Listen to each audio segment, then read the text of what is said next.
अगले 2 साल के बाद फिर एडमिट वापस आ गए कि मुझे तो हिमालय चढ़ना, माउंट एवरेस्ट चढ़ना।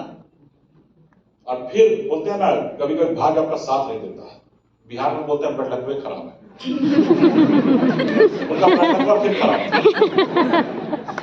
Second time, but after next day, the very next day again a storm came and again there was a great accident और अगेन वो फंस गए, उनके साथी मर गए, कुछ घायल हो गए, वो भी दब गए। फिर खोजी टीम आई, उनको निकाल के ले गई, फिर बच गया। उनको हॉस्पिटल में जाया गया, उनकी 2-3 हड्डियां टूट चुकी थी, उनका इलाज किया गया, 2 महीने में रिकवर हुए। तो उनको फ्लाइट से उनके कंट्री न्यूजीलैंड भेजा जा रहा था। तो जब उनको रिलीज किया जा रहा था हॉस्पिटल से, तो उनके डॉक्टर ने कहा कि sir please don't come again, please don't come again, this was your second chance and you failed, you are lucky that you could save your life, so don't never come again.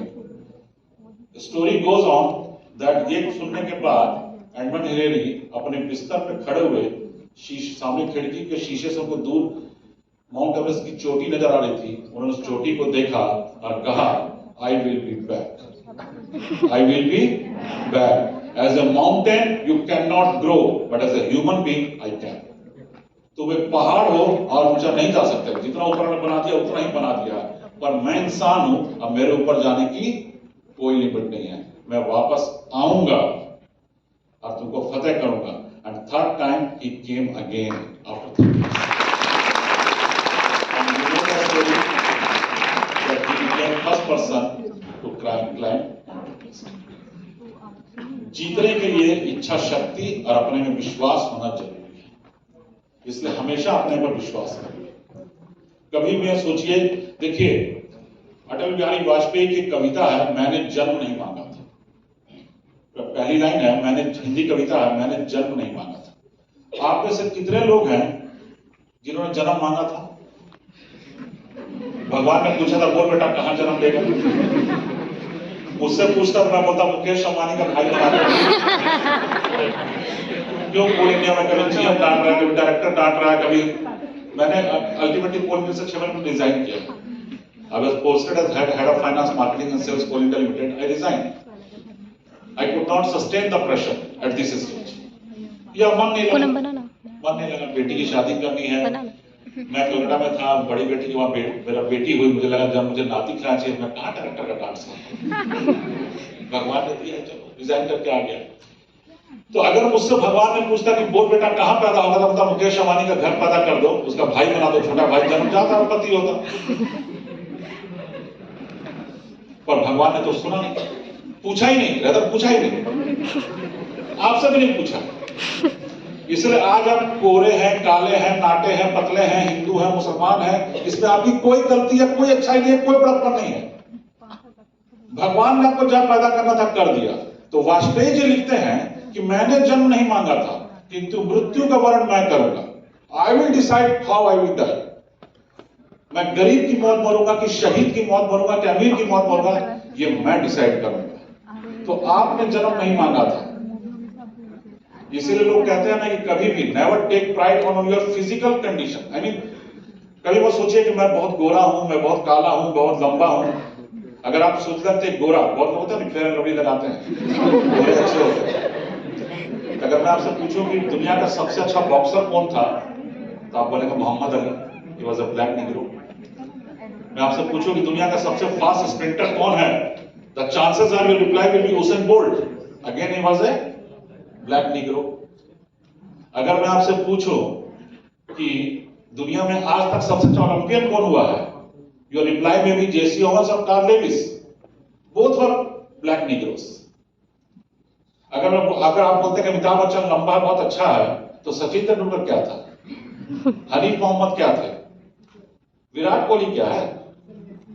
और अगर बोलते सचिन नाटा बहुत अच्छा है, तो फिर अमिताभ बच्चन भी successful था। सो बेसिकली हमारा जो भी सक्सेस है वो हमारे फिजिकल से डिसाइड नहीं होता है, वो हमारी मेंटल टफनेस से डिसाइड होता है। इसलिए भगवान ने आपको जैसा ही बनाया बहुत अच्छा बनाया है। रोज शीशे में अपने आपको देखिए और करीना कपूर सर जैसा बोलिए।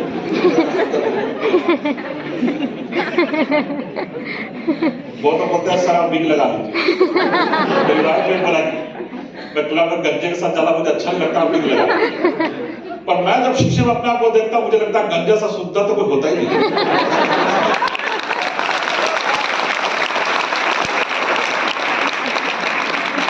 भगवान ने सर को जीएम का रस बनाया, पर गंजा नहीं बनाया सर।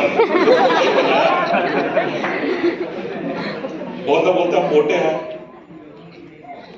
भगवान ने खिलाया पिलाया तो दिखाते हैं। जो दुबले पतले हैं उनको देख के जलते हैं, वो दुबले पतले हैं, स्लिम है। नहीं भाई, वो गद्दार है, खाते हैं दिखाते नहीं है, खाते हैं दिखाते हैं। सो जो भी भगवान ने बनाया है अच्छा बनाया है, take pride of that. But जब आप मरेंगे इस जीवन, देखिए बुरा नहीं मानिएगा, एक किताब है सदगुरु की डेथ, मरना तो सबको है। हम लोग बात नहीं करते हैं मौत पर, हम लोग डरते हैं।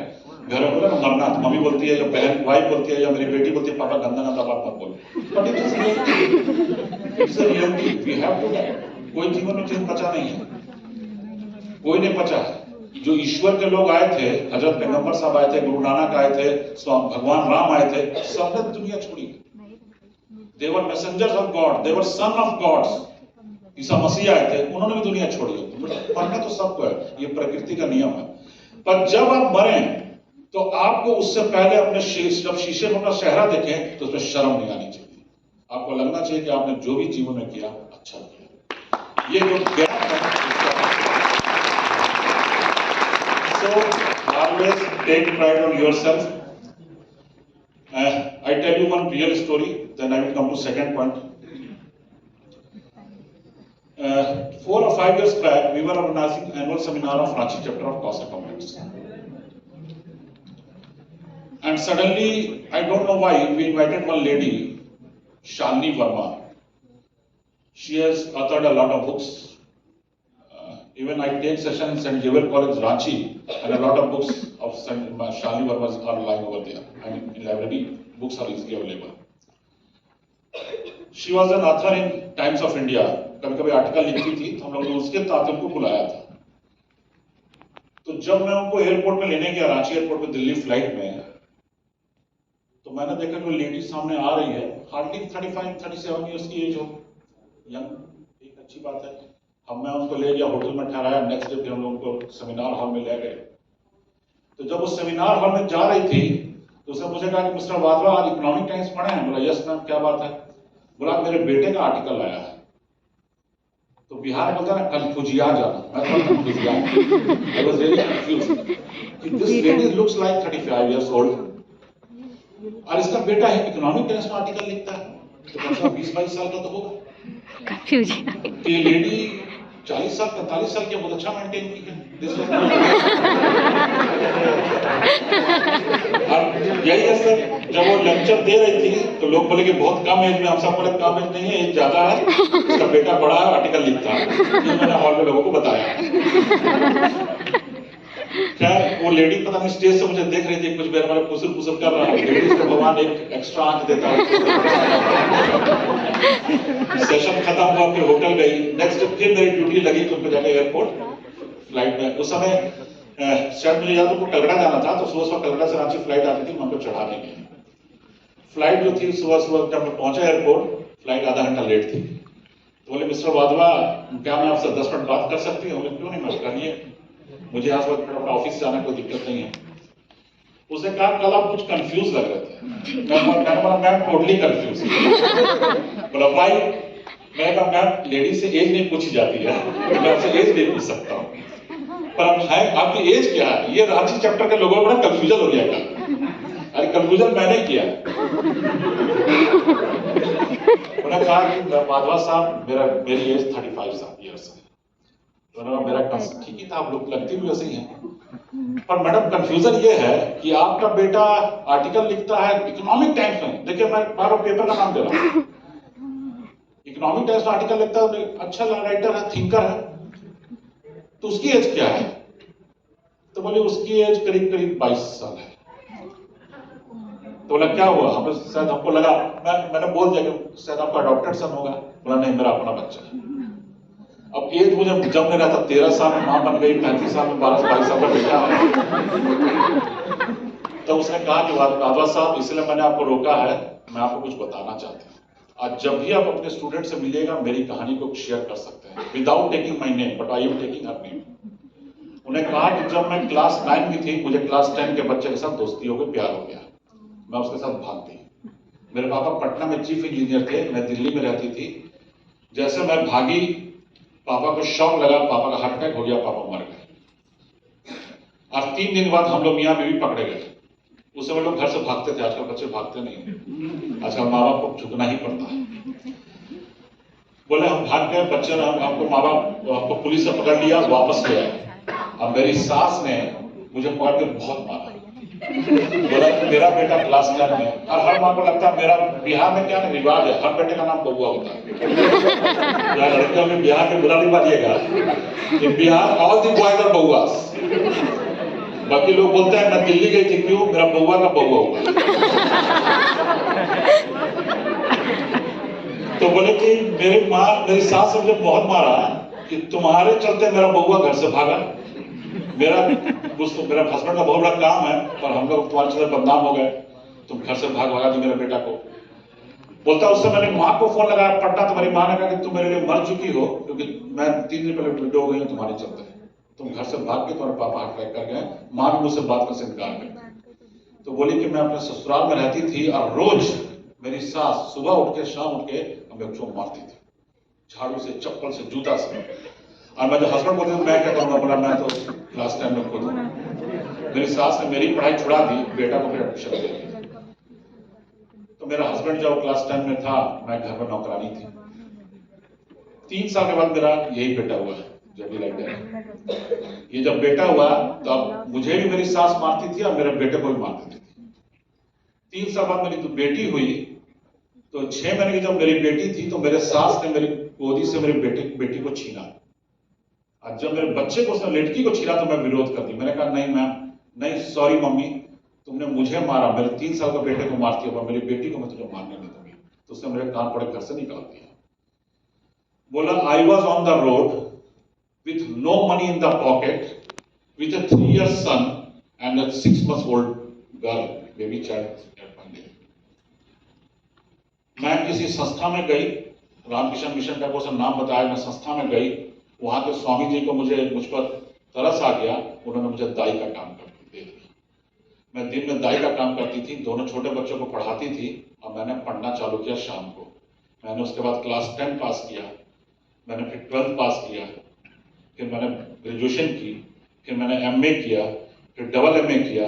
अब मैंने एक बुक लिखी मोटिवेशन पर, Amazon.com पे बुक गई और बुक सुपर हिट हो गई, बुक बेस्ट सेलर हो गई, मेरे पास पैसा आ गया। तब मैंने वो मिशन छोड़ दिया, उनसे थैंक यू बोल के छोड़ा, and I joined as a teacher in a school. मैंने सेकंड बुक लिखी, Amazon.com में वो बुक भी हिट हो गई, मेरे पास मैं लखपति हो गई। मैंने थर्ड बुक लिखी, वो बुक भी सुपर हिट हो गई, हमें 10 का हो गई, मैं और पैसा कमा लिया। फिर मुझे ओहायो यूनिवर्सिटी बंगलोर में एज ए लेक्चरर की जॉब मिली, मुझे बेस्ट लेक्चर का अवार्ड मिला। मैंने 4थी बुक लिखी, 5वीं लिखी, 6वीं लिखी, 7वीं लिखी, ग्रामर लिखा। अब बोली मैं हर बुक मेरा Amazon.com में हिट होता गया, अब मैं करोड़पति हो गया, आज मैं अरबपति हूँ। मिस्टर वाधवा, आज जो हस्बैंड मुझे जब मेरी सास से निकाला था, वो हस्बैंड को मैंने देखा कि मुझे घर से निकाला जा रहा है, तो बोला मैं क्या करूं, मैं तो अभी भाई ग्रेजुएशन कर रहा हूँ।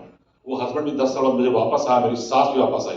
जब सफलता होता है, सफलता आपके पास आती है, तो जो लोग आपको मार के निकालते हैं वो आपके पास वापस आते हैं। आप गूगल.com में सर्च मारिएगा, शालिनी वर्मा आपको मिल जाएगा। उन्होंने अब तक 24-25 बुक्स लिखी है, अभी मत डाल करिएगा मुझसे। कुछ बच्चे तुरंत निकाल रहे थे, बाद में घर में जाकर। कहने का मतलब है बिलीव इन योरसेल्फ। हमेशा ये सोचिए कि शालिनी वर्मा कर सकती है, या एडी वाधवा जैसा आदमी कॉस्ट अकाउंटेंट बन सकता। मैं पंजाबी हूँ, कुछ पंजाबी से बैठे हुए हैं, बुरा नहीं मानिएगा, हम लोग को थोड़ा बेवकूफ टाइप का माना जाता है, पंजाबी बहुत बुद्धू है। आई नो कि यंग लड़की बुरा नहीं मानेगी, मुझे कोई बुरा नहीं लगता, अच्छी बात है, लोगों का एक्सपेक्टेशन कम होता है। जब हम लोग कर सकते हैं तो आप तो बुद्धिमान होगा, आप तो कर ही सकते हैं। हमेशा देखिए, ये सोचिए। जिनका भी रिजल्ट खराब हुआ है, कोई चिंता की बात नहीं है, कोई चिंता। उलझेंगे नहीं तो सुलझेंगे कैसे? सुलझने के लिए तो जीवन में उलझना पड़ेगा। और अगर आप रिजल्ट खराब हुआ तो कोई बात नहीं। If you have not got good marks in accounting or in taxation, आप सोचिए टीचर को कॉपी देखने ही नहीं आती थी, सारा बेवकूफ। मैंने तो अच्छा लिखा था, उसको देखने नहीं आती। और अगली बार कोशिश करिए, लक साथ देगा, अच्छा टीचर को कॉपी जाएगी। बस मैसेज है कि कभी भी जीवन में never feel depressed, never feel demotivated. आज के बच्चों का शौक हो गया, मम्मी हम बहुत डिप्रेशन में हैं। जितनी सैलरी मुझे एज ए चीफ मैनेजर 6 महीने पहले कोई में मिल रही थी, उससे डबल मेरी बेटी ले रही है जेपी मॉर्गन में। मम्मी बहुत डिप्रेशन फील हो रहा है, डायरेक्टर का डांट हम खाते हैं, जीएम का डांट हम खाते हैं। तो मेरा सीएमडी बुला के बोलते तुम गधा हो, बोलता यस सर। डिप्रेशन तुमको हो रहा है, तेरी माँ को हम झेल रहे 30 साल से।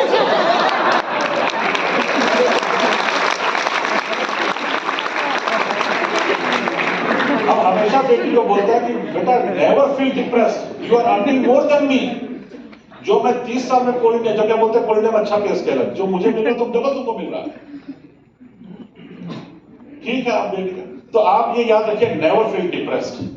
लाइटर साइड है हमारे एक हमारे डायरेक्टर फाइनेंस थे, बालक कोल्डिया के बने मिस्टर विजय चटर्जी, एवरीबॉडी नोस।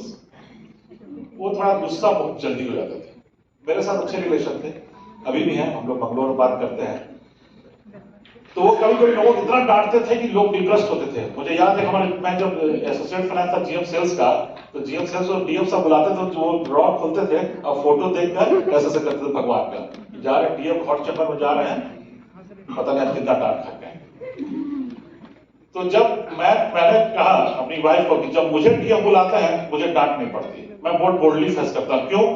मैंने अपनी वाइफ को बोला कि मैंने अपने बटुए में तेरी फोटो रखी हुई है, जब भी मुझे बॉस बुलाता है मैं तेरी फोटो देखता हूं तो बोलता हूं जब मैं इसको झेल सकता हूं।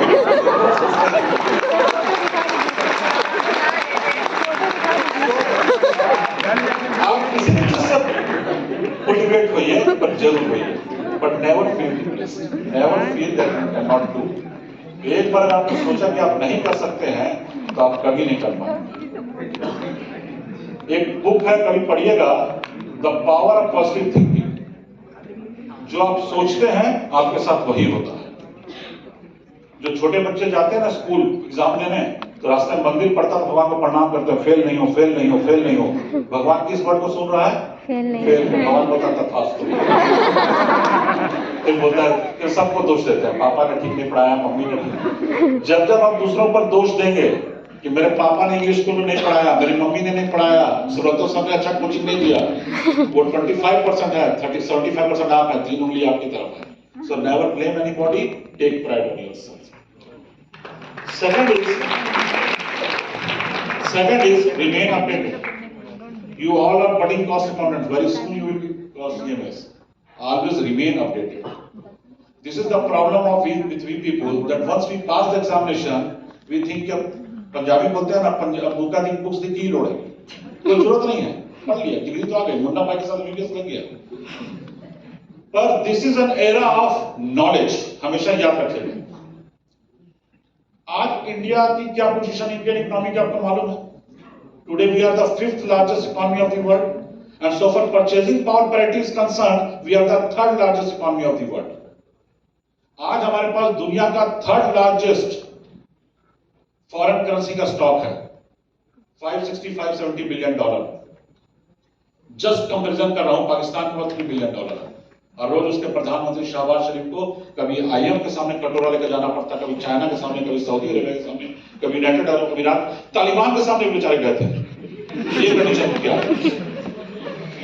तो इंडिया उसके ऊपर बहुत मजबूत है, मिलिट्री में हम दुनिया के 3rd लार्जेस्ट मजबूत मिलिट्री है, वर्ल्ड के नंबर 1 हम डेमोक्रेसी है, और हम बहुत मजबूत कंडीशन में हैं आज भारत। पर एक बात बताइए, आप एक एनालिसिस करिए, you are a finance man, कि दुनिया में जितने रिच कंट्री हुए वो क्यों हुए हैं? दुनिया में you can divide the rich countries of the world into 2 parts. First is European countries, they could earn money because they were having industrial revolution. America, Germany, France, United kingdom, Japan, they could earn money, they could become rich countries because they were having industrial revolutions. उनके यहाँ industrial revolution हुई उन्होंने नए नए product बनाए, उन्होंने पैसा कमाया। On the second hand, you will find the rich countries like Saudi Arabia, United Arab Emirates, Qatar, Iraq, Iran, because they were gifted with petrol. Petrol से उनको पैसा आया। भगवान ने ना हमको पेट्रोल दिया, ना इंडस्ट्रियल रेवोल्यूशन दिया, इसलिए हम गरीब रह गए।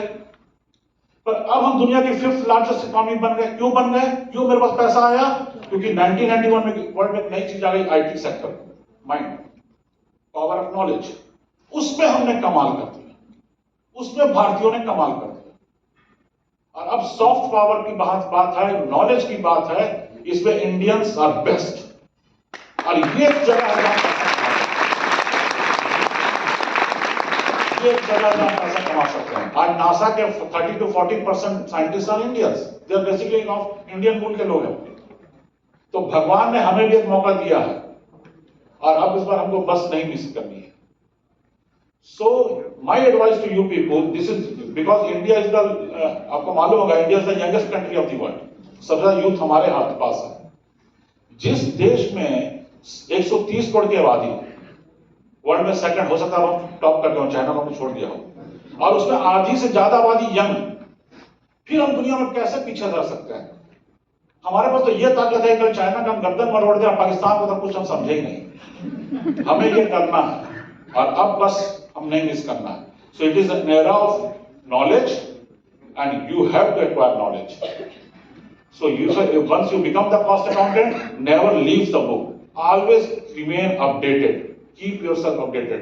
Your success mantra is LLL, life long learning. हमेशा अपने आप को लर्नर बना के रखिए, बुक से दोस्ती करिए। आप यूट्यूब देखते हैं, बहुत कुछ देखते होंगे, तो कभी यूट्यूब में अच्छे लेक्चर हैं, अच्छे स्पीकर हैं, उनको भी सुनिए। मैं ये नहीं बोलता हूं कि शैतानी मत करिए, आप नहीं करेंगे तो कौन करेगा? मेरी पत्नी तो मुझे नहीं करने देती।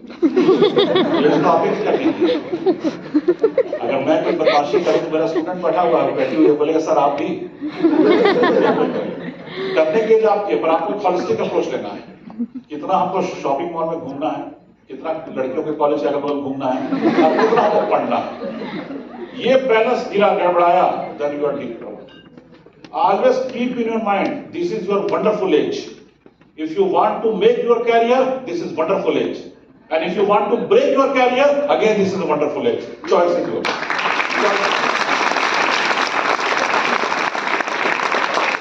So, once you pass the examination, never leave the books.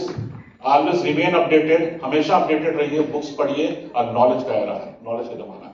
आज जो GST के सक्सेसफुल कंसल्टेंट है ना, चार्टर्ड अकाउंटेंट है, कॉस्ट अकाउंटेंट है, लॉयर्स है, किसी के 40-45 ईयर से कम नहीं है। जीएसटी तो 5 साल पहले आया, जब हम लोग कॉस्टिंग किए थे जीएसटी का जी भी नहीं था। लोग मास्टर पर उन्होंने ऑपरेशन की, इस उम्र में पढ़ाई की, तभी तो मास्टर। निर्मला सीतारमण मैडम से रांची के किसी कॉस्ट अकाउंट, सॉरी भुवनेश्वर के कॉस्ट अकाउंट ने क्वेरी किया, सर वीडियो आ रहा था, तो सब देखे होंगे, पार्टी सब क्वेश्चन किए थे। निर्मला मैम ने बहुत सही जवाब दिया। किस एज में Nirmala ma'am? But GST updated. So it is era of knowledge, always remain updated. And third is make yourself presentable. आप अपने आप को प्रेजेंटेबल बनाइए। मैंने फिर कहा, हम अपना रंग नहीं चेंज कर सकते हैं, रूप चेंज नहीं कर सकते हैं, हम लंबा नहीं हो सकते हैं, डाटा नहीं, जो भगवान ने बनाया बेस्ट बनाया, इसको इंप्रूव कर सकते हैं। मैं रोटेरियन हूं, एक रोटरी की कॉन्फ्रेंस थी बैंकॉक में, 45-40,000 रोटेरियंस हम घूम रहे थे। एक रोटरी क्लब की प्रेसिडेंट सबके सेंटर ऑफ अट्रैक्शन थी, सबसे ज्यादा सेल्फी ले रहा था। She was a lady from Nigeria, black Negro, खाली उसका दांत ही सफेद था बस, पर उसका जो बॉडी लैंग्वेज था, जिस ढंग से अपने आप को प्रेजेंट कर रही थी, मतलब मैं बोल नहीं सकता, आप बिलीव नहीं करेंगे, मैंने आपको पहले बोल दिया, everybody was taking selfie with that lady. वो अपने आप को इस ढंग से प्रेजेंट कर रही। So make yourself presentable. आज के जमाने में जो अच्छा दिखता है वो बिकता है। आपकी मम्मी ने आपको कहा कि जाओ बेटा कॉलगेट टूथपेस्ट लिया बगल की दुकान से, आप लेने गए, दुकानदार ने कहा कि कल बरसात हुई थी, ये ट्यूब नीचे, सॉरी ये पैकेट नीचे गिर गया था, थोड़ा कीचड़ लग गया है, पेस्ट पे नहीं लगा है, ट्यूब पे भी नहीं लगा है, उसके ऊपर कार्डबोर्ड का डिब्बा है, उस पर लगा है, मैं आपको 2 रुपए डिस्काउंट करूंगा, आप ये टूथपेस्ट ले जाओ, आप नहीं लीजिएगा। वो आपको फिर समझाएगा कि मैम सिर्फ ऊपर वाले जो पैकेट है उस पर कीचड़ लगा था, मैंने पूछ दिया, थोड़ा काला काला दाग है, अंदर ट्यूब अच्छी है, और ट्यूब के अंदर जो पेस्ट है वो तो बिल्कुल ही अनटच्ड है। आपको उल्टा डिस्काउंट मिल रहा है, पर आप बोलेगा नहीं, घर में मम्मी डांटेगी, कहां से पुराना गंदा डब्बा वाला पेस्ट उठा के ले आई हो, जाओ अच्छा पेस्ट लेकर आओ। यानी अगर पेस्ट का डब्बा भी गंदा हो जाता है तो आप पेस्ट को नहीं लेते हैं। और आप सोचते हैं कि आप बन के नहीं रहेंगे, ठीक से नहीं रहेंगे, कपड़े अच्छे नहीं पहनेंगे। पंजाबी बोलते हैं ना की फर्क पड़ता है, केएफपी अप्रोच भी पंजाबी समटाइम्स अडॉप्ट केएफपी की फर्क पड़ता है, नाक से निकल रहा कौन दो बटन टूटा हुआ शर्ट का चलता है, वी इंडियंस बिलीव इन चलता है। सफेद दीवार है, इंशाल्लाह थोड़ी देर में पान का पीक से लाल है, मेरा बाप कहता है। इस अप्रोच को तो छोड़ना पड़ेगा। आप अपने आप को प्रेजेंट, मैं नहीं बोलता हूं कि महंगे कपड़े पहनिए, जो आपके पापा की देने की फाइनेंशियल कंडीशन है उसी में रहिए, पर साफ सुथरे तो रह सकते हैं, वेल स्टिच, वेल आयरन, ये तो आप कर सकते हैं। एज पर ओकेजन पहनिए, पिकनिक जा रहे हैं सूट पहन के, ऑफिस जा रहे हैं जींस पहन के, ऐसा नहीं। अपने आप को प्रेजेंटेबल बनाइए, ठीक है। आपको भगवान ने बाल दिया, समय पर हेयर कट कराइए, शैम्पू करिए, मुझे मत देखिए। आपको भगवान ने हेयर अच्छी दी है, अपनी बॉडी को, अपने आप को 1 घंटा दीजिए। देखिए मंत्रा है, मैं ना 1 साल तक कोरोना हॉस्पिटल पोस्टेड था। इंडिया में कोरोना आया 26-27 मार्च को, अब 25 मार्च को मेरी ट्रांसफर कोरोना हॉस्पिटल में हो गई थी।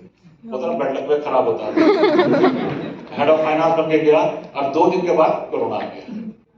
अब वो कोरोना हॉस्पिटल डिक्लेयर हो गया।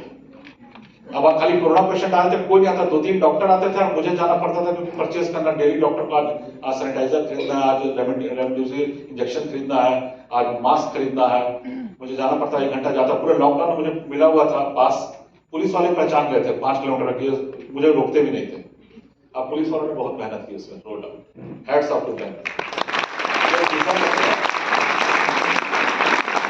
ये है हम सुरक्षित है, हम लोग सेफ इसलिए हैं कि ये लोग हैं, इसलिए इनके लिए तो हमेशा एक ताली बनती है।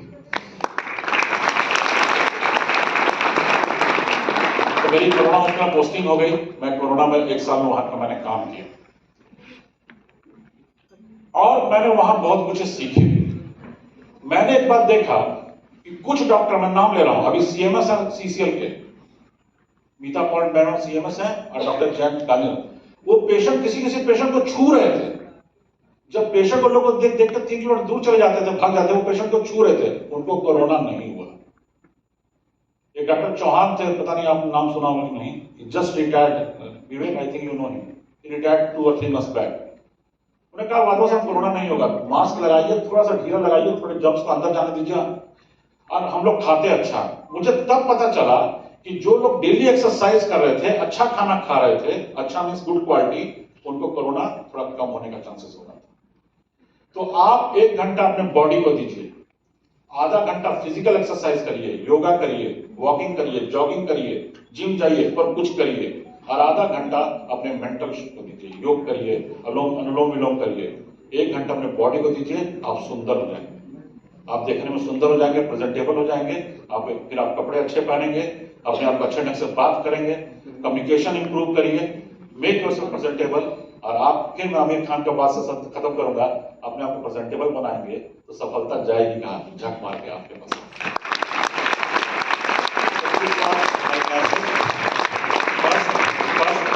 First message, anybody?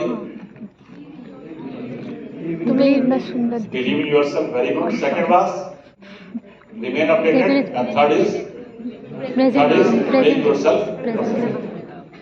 God bless you. Thank you very much.